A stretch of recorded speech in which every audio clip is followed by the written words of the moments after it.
Police Corporal A entered the dwelling of B against the latter's will on suspicion that C kept unlicensed firearms in his home.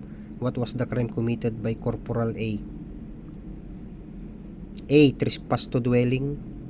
B. Violation of domicile. C. Usurpation of authority. B. Forcible trespassing. Answer B. Violation of domicile. Professor A gave a failing grade to one of his students, B. When the two met the following day, B slapped Professor A on the face.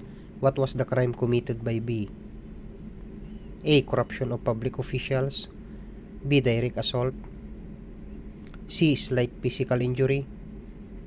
D. Grave coercion. Answer B. Direct assault. A warrant of arrest was issued against Fred for the killing of his parents.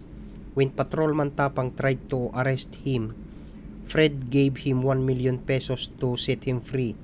Patrolman Tapang refrained from arresting Fred. What was the crime committed by Patrolman Tapang? Answer D. Qualified bribery. Which of the following is the exemption to the hearsay rule made under the consciousness of an impending death?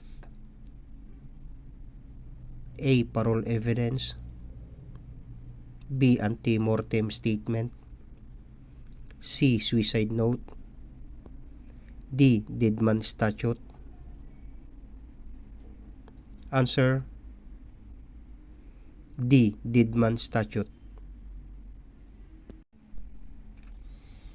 Factum probans means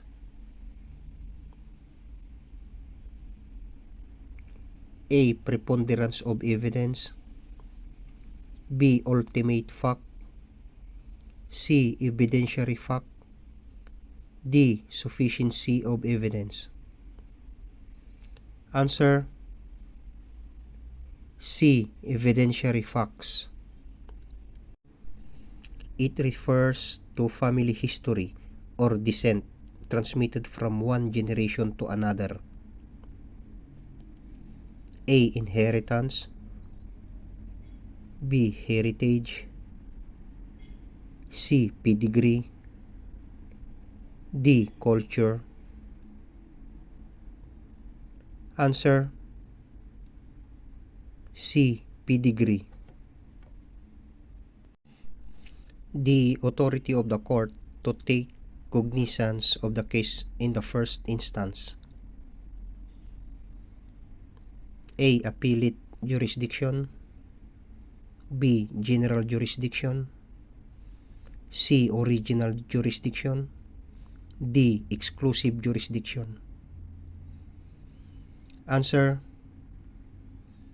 C. Original jurisdiction. A person designated by the court to assist destitute litigants. A. Counsel de officio. B. Attorney on record. C. Special counsel. D. Special attorney. Answer A. Counsel de officio. Which of the following is not covered by the rules on summary procedure? A. Violation of rental laws. B. Violation of traffic laws. C. The penalty is more than 6 months imprisonment. D. The penalty does not exceed 6 months imprisonment. Answer C. The penalty is more than 6 months imprisonment. It refers to a territorial unit where the power of the court is to be exercised. A. Jurisdiction. B. Jurisprudence.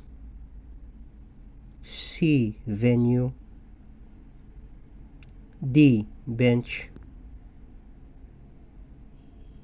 Answer C. Venue.